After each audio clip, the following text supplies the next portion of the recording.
going to turn to Chief Nathan Perro of the Koasek traditional band of the sovereign Abenaki Nation. Chief Perro was born into the tribe in 1949 and has lived and learned about his heritage in the Upper Valley all of his life, except for 7.5 years in the Air Force, being deployed to Europe and Southeast Asia and to many stateside bases. Nathan Perro has been the Sag8mo chief since 2011. He loves to go to schools, events, and meetings to tell the other side of the story. He grew up on a small dairy and vegetable farm in Thetford, Vermont. His family grew up outside. We are honored that he has agreed to speak with us today. We have a few questions prepared for him, but please, while Nathan is speaking, please submit questions that you would like to ask Chief Perro as well, and we'll prioritize those as you put them into the chat. So go ahead and put your questions in the chat, and we will be grouping those questions so that we can be more efficient with our time. And so with that, Chief Perro, I would love to turn it over to you to share with us your knowledge. Quite. I'm very pleased to be here. What I'd like to do is take you back into history. The books are being rewritten at all times. The latest books come out through, and the scholars tell us that we my ancestors walked in from Asia 13 to 14,000 years ago. They have unearthed campfire sites down in Virginia and North Carolina that are 35 and 40,000 years old. So was the saber-toothed tiger cooking up a mastodon, or, so what we know about history is always changing. And many of us believe that our ancestors, when it started to get real cold and snow started to accumulate, we went south and stayed down in the lower part of the United States, what is now the United States. And after the ice started to recede, and there is many songs about fields of gravel and stone that are sung by our tribe and by many of the other tribes around the United States. So we all know that as the ice receded, the plants had to regrow, and then the animals had to start coming in, and then we started following the animals back north again.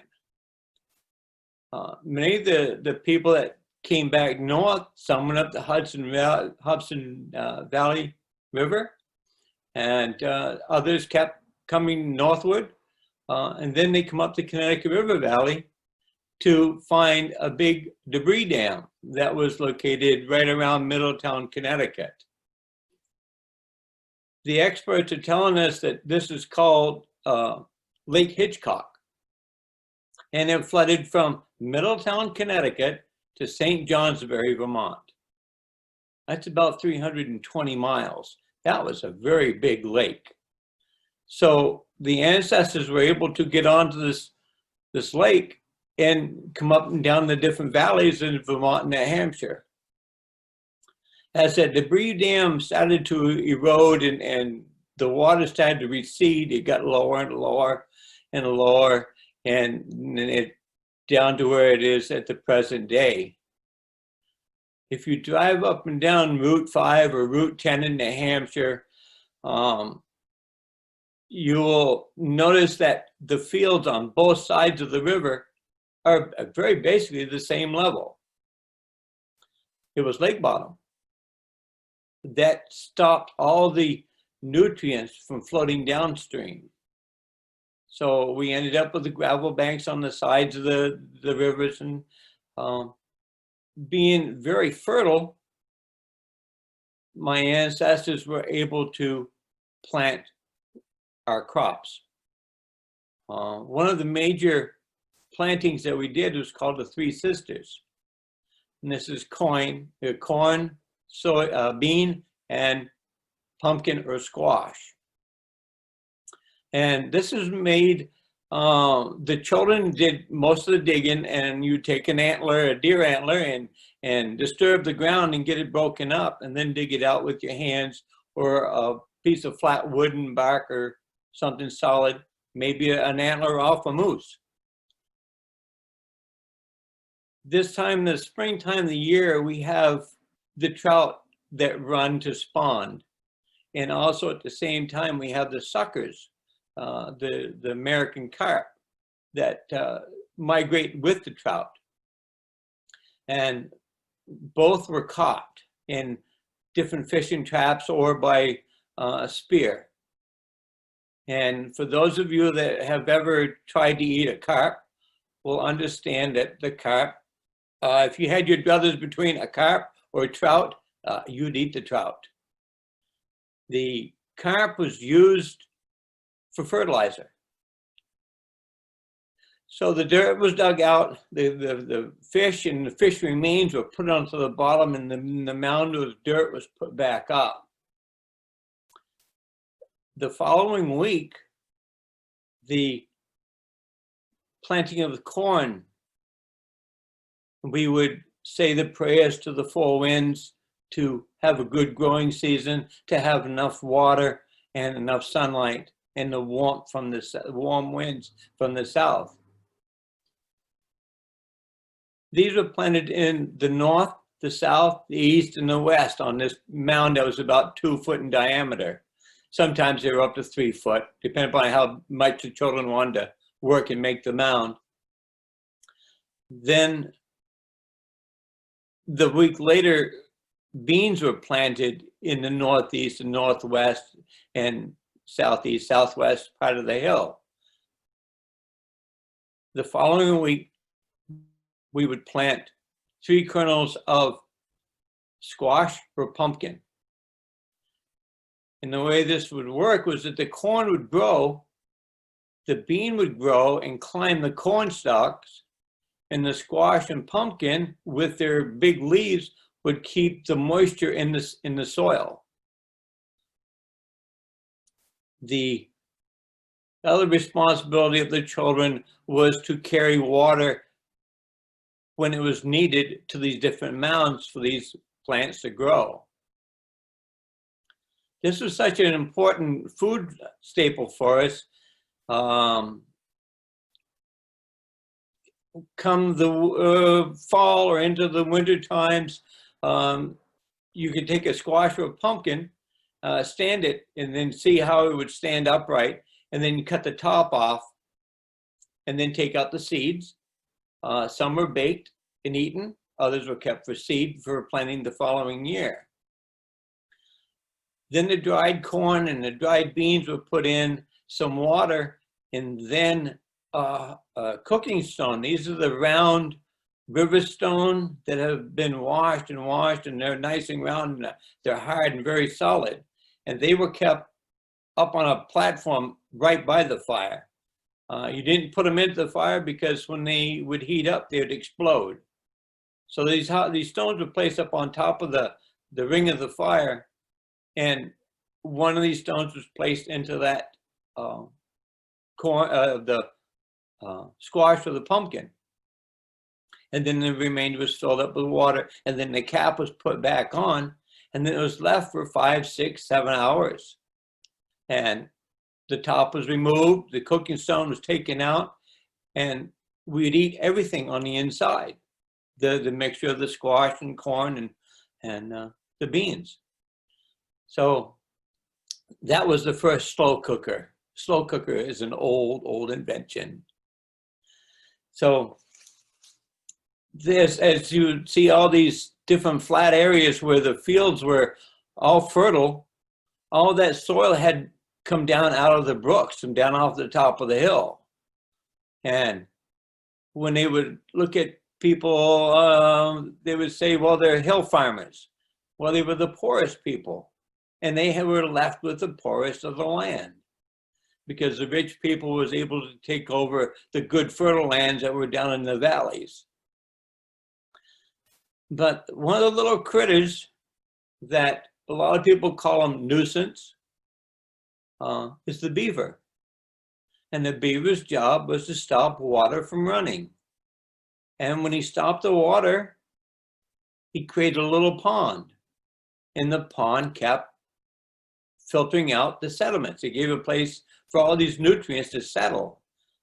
And every place around the Upper Valley, and probably else places in the United States, we have roads that are called Beaver Meadow. And this was where there was a large beaver dam, a long time ago, and it had, well, silted in, I guess what you'd call it. And when that dam finally got filled in, then it was a great place to grow, and it's full of nutrients. And you will always see that things grow. The beaver not only did it give a place for the sediments to stop, but it gave great places for fish and amphibians and mammals to sustain themselves throughout the winter. So when the French came here, they were trappers. They wanted the furs. And you'll hear and read in different stories and history books about what they call a blanket beaver. Beavers continue to grow their entire life. And when you leave the beavers alone, they would get up to 200, 250 pounds. And then when you do harvest one and you dressed it out, that pelt, you could wrap yourself in it. And if you've never felt a beaver, it is the softest fur and warmth that there is amongst all the furs. So the beaver was hunted and trapped, and it was almost extinct. Man was able to bring it back. And till today, where many people still classify him as a nuisance. But the beaver is there for a reason. Every animal on this planet, the Creator made for a reason. And we've all lived in harmony until here in the last few years, a few hundred years, where man is trying to control everything. And Mother Nature says, no, you can't control me. You can build your dams or your levees or whatever, and I'm going to give you a flood, and I'll show you that you don't know what you're doing. So man is still continuing to try to change this planet, and Mother Nature's not going to stand for it. But we all live in harmony. We're supposed to anyways. So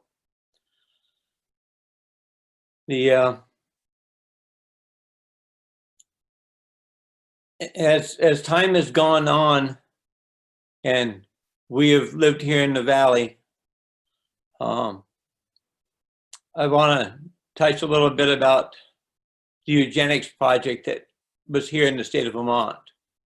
A lot of people think that this has never really happened. But in the 1900s, early 1900s, the state of Vermont passed a law wanting the entire state to be white. So Dr. Perkins from the University of Vermont came up with this program about experimenting, sterilizing. They would trump up charges on families and come in and remove the children from the families and put the children throughout the state so that they would never know their heritage or be able to learn from their grandparents and parents. So this was, Virgins was one of them in Waterbury, and they did experiments on the natives. And if you go to the University of Vermont, they have on display a letter from Adolf Hitler asking Dr. Perkins for permission to use that project on his unwanted.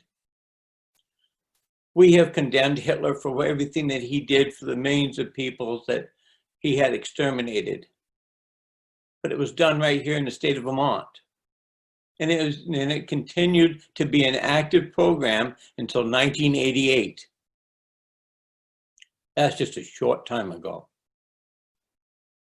And when I was 9 years old, my dad, who was chief of the tribe at that time, called everybody together and said, and he made out, and usually when we have a big gathering, the adults did the talking and stuff, and us kids went off and played somewhere. Well, Dad made it very special that all the children sat right down up front. And he told us, you cannot say that you're Native. You can't be an Indian, or bad things are going to happen to you. Well, being that young, you really don't understand what bad things are until I turned to be a teenager. And I found that the two of my cousins had been sterilized, never to have children. That was the end of their family, the end of their line. So this made it so that when we were going through school, you couldn't say who you were. You could not go back and say that that textbook was wrong. So we just had to, well, as they say, grin and bear it. And this has gone on, and my youngest son was born in 1988. And so, yeah, that was a bad time in our life. And we've all come out of it. And now the governor said that we are here. And so now we're out speaking about it.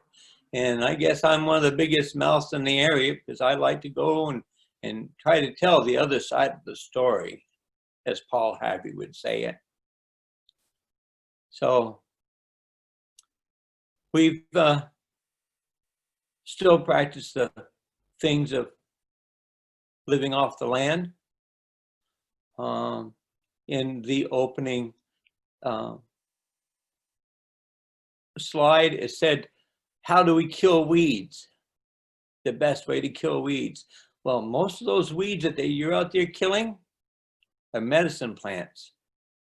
The medicines that we have found that we can use. And a lot of the things that are on the lawn that you don't like the looks of could save your life or make it that pain be a lot less. And I am learning every day more things.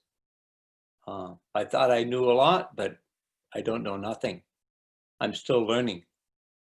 And I guess I'll learn for another few years. So think about killing that weed. There's many of them that have getting ready to grow, and they're good eating. So, and that little dandelion weed everybody talks about is such a bad thing to be seeing. Well, that was brought here by the Italians so they could have their dandelion wine, and that little invasive species has now gone completely across North America. But it's a great food, a great medicine. The roots on it is a great medicine. So, yeah, they're not weeds. So, if you don't need to kill it, eat it, or find out what kind of medicine it can be used for.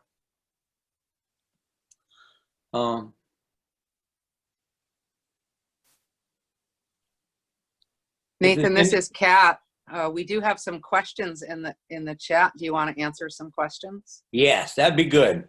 Okay, I'm going to introduce to everybody Anna, who is from Vital Communities, and she's been managing our chat. Vital Communities is one of our major organizing partners, and we're so grateful for them.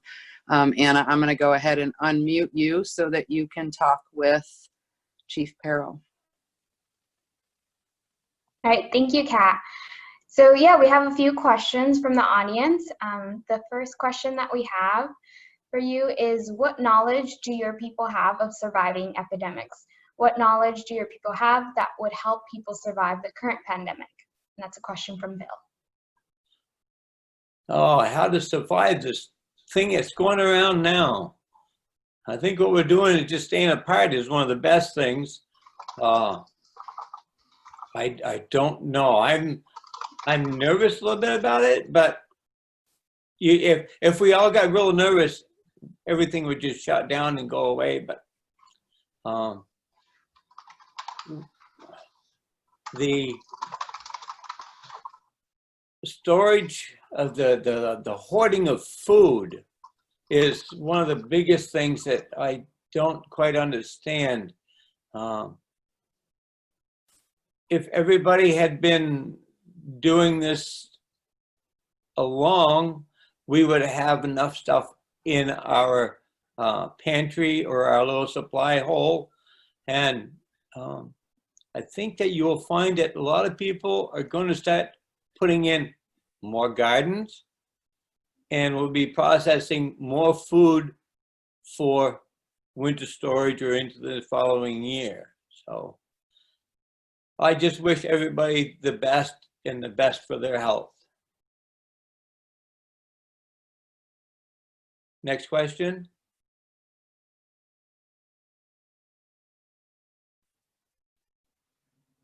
Okay, apparently I didn't unmute Anna. Give me a moment. All right, I'm back. Thank you. Is from Lauren. What is the current state of the recognition of your tribe? That's a good question. Some of them would like to go for state recognition again. Some of us are not. If the majority of the tribe told me to go for state recognition again, I will do it because that's what's been asked of me. We had a Abenaki conference here in the state of Vermont 4 years ago, and we had delegations from the Wampanoag, the Massachusetts, plus all of the 5 nations that make up the Abenaki Nation, Abenaki conference, conference, yeah. Anyways, so we had met with a delegation from the Iroquois Confederacy, and they're made up of 5 different nations. So they asked us if we would like to sign on with them about going to the federal government and asking for sustainable and hunting rights, which means when the president finally signs this, this will give us the right to collect enough meat and fish that would put us through the winter. And we only take what we need. The thing with the state of Vermont, the laws say that we can only have 5 fish in our presence, and we can have a total of 15 in the freezer. And if you get a family of 5, at 15 fish, not going to make you very far. So there's pros and cons to both of it, but it all depends upon what the members of the tribe wish. Thank you.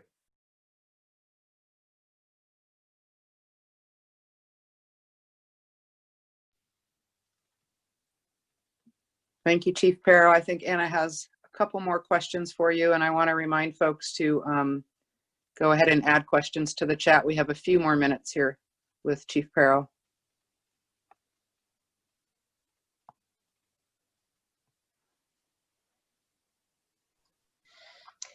All right, next question. And you kind of answered this one already. The question was, could you speak towards the eugenics movement in Vermont and the impacts that has had and is still having on the Abenaki communities? Yeah, that would be sort of like the part of the being the Eugenics Project. Most of us, I think in my generation, in my family, there was 2 that went to college. In the next generation, I think there's 5 that have gone on through the higher learning. So we are still tradespeople. And we're proud of what we've done and what we can do. So we're slowly getting there. Great. I have another question for you.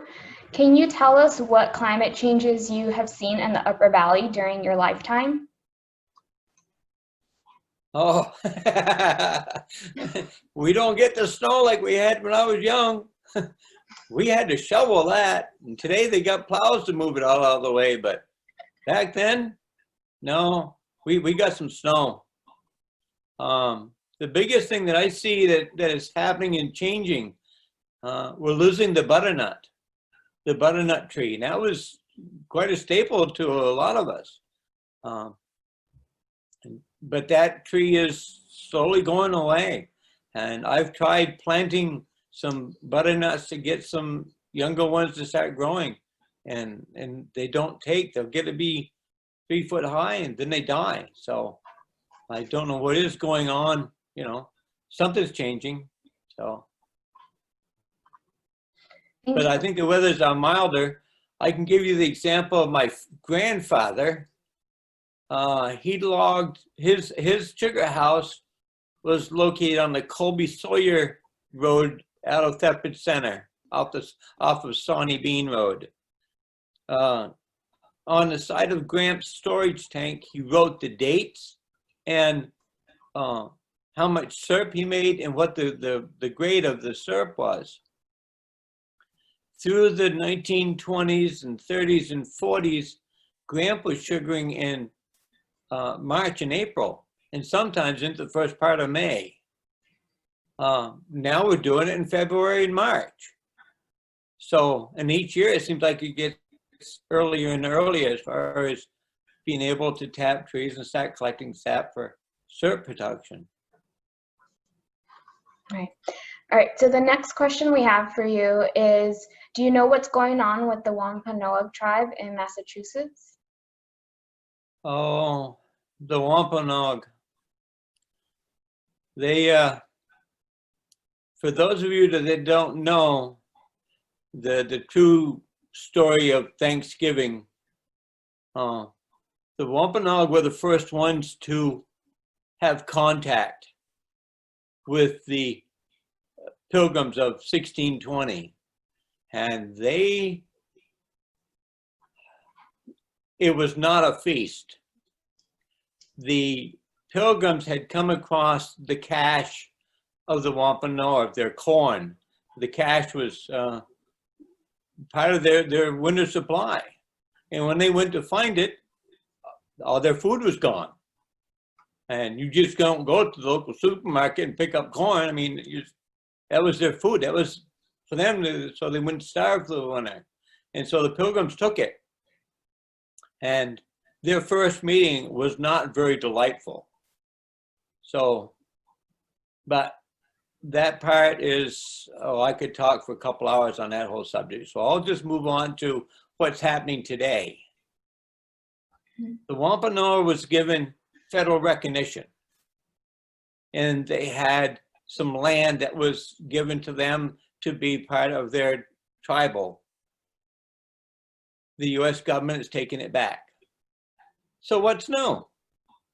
Every treaty that the United States government has done with any tribe across the United States goes, oh, geez, we found gold on your property. Oh, well, you guys got to move. Oh, no, we found silver there, so you guys got to move. So this is a very common practice in the US government. So the Wampanoag, oh, all we can do is help them as much as we can and stand beside them. The good story about the Wampanoag is 8 years ago, a lady wanted to get their language back. And she tried to find books or how this language was. And they're part of the Algonquin speaking nations like those up and down the East Coast. But they found a Bible from the Jesuits that were here. and the Bible was written in Wampanoag. So instead of trying to teach the natives English and then teach them the Bible, they just translated the Bible into Wampanoag, and through that Bible, this lady was able to get their language back. And when I say about getting our language back, it is the same here as being in English people.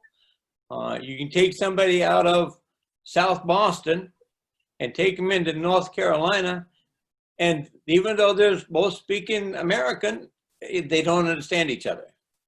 The dialogues are different. So each one of us, we have the same word, but we may say it just a little different. So to this lady, hats off, did a good job. Great, and Lauren included a link in the chat box that connects to more information about the tribe, and it also has a link to a petition that you can sign to support them. Yes. And the last question that we have, unless there's more people just typing right now, is do you have ideas about how humans could coexist with beavers in a way that lets beavers be beavers and continue their good work as water managers? I'm going to ask you to say that one more time, please. Sure.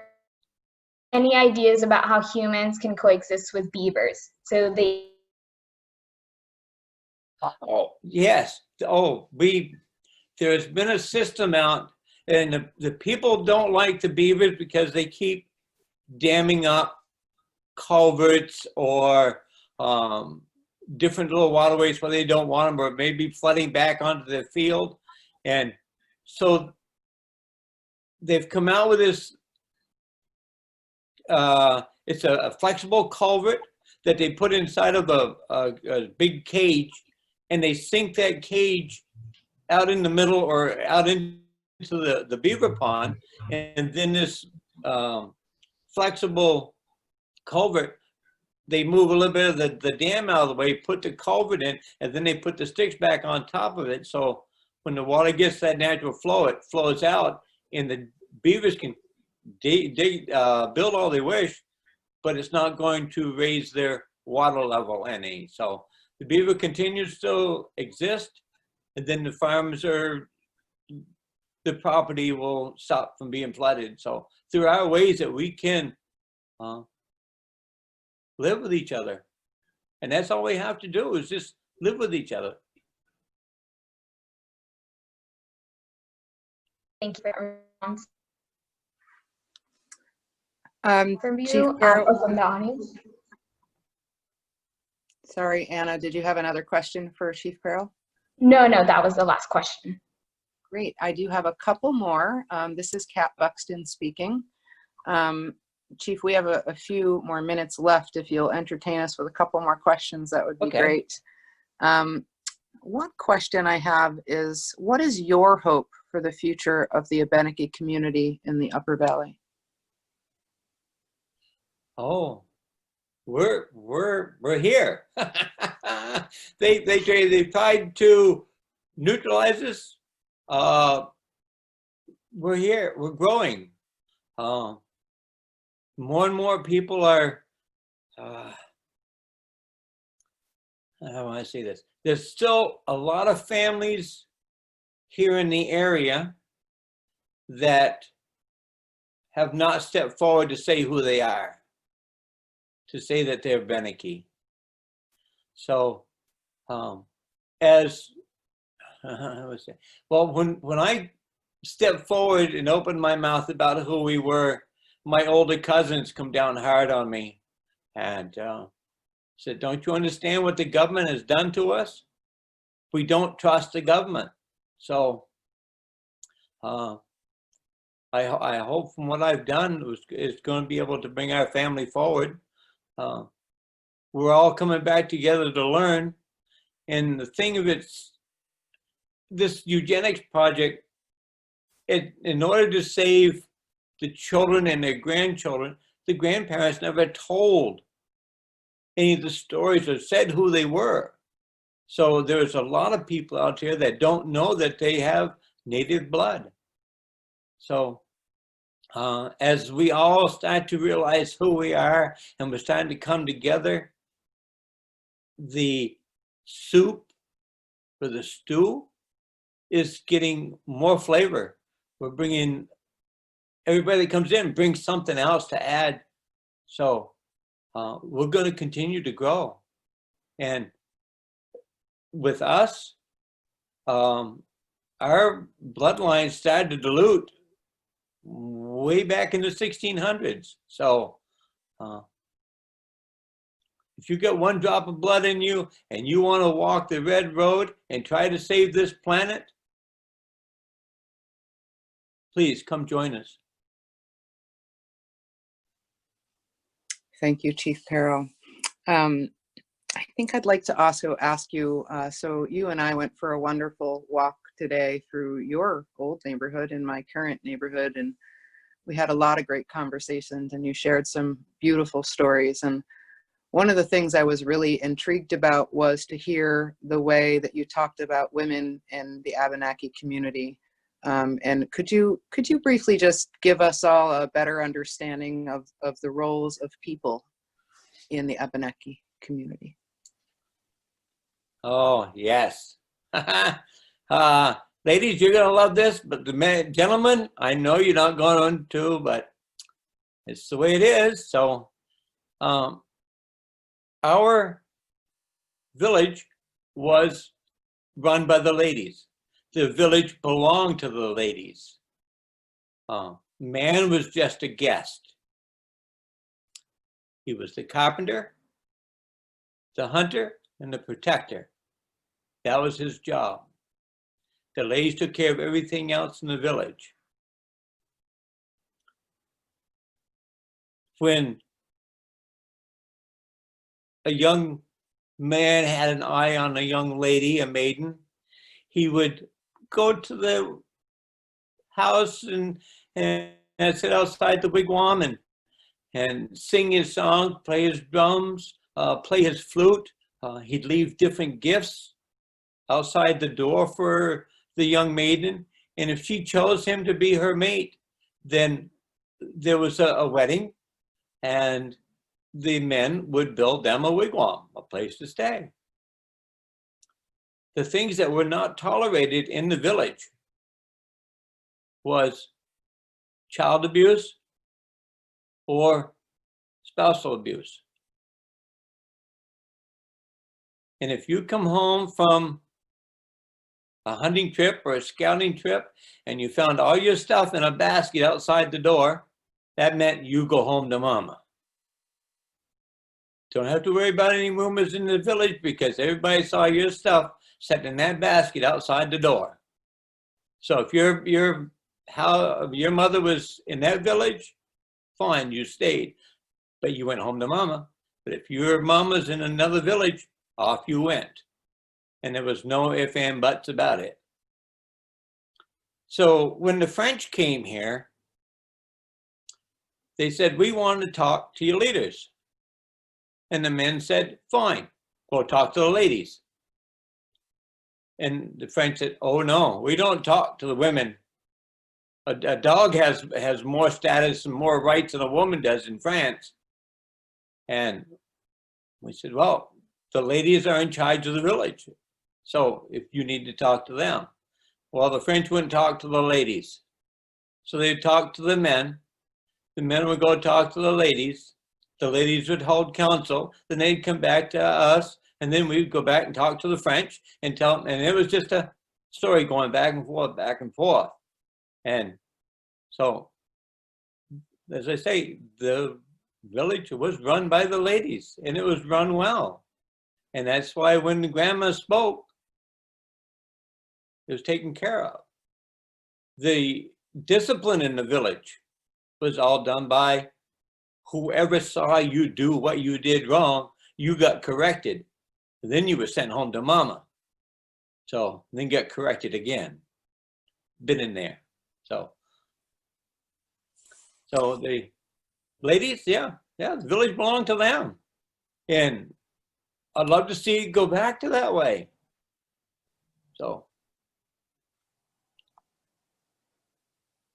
Ladies, you got to step up. We need somebody down in Washington, D.C. that know what they're going to do. Thank you so much, Chief Pero.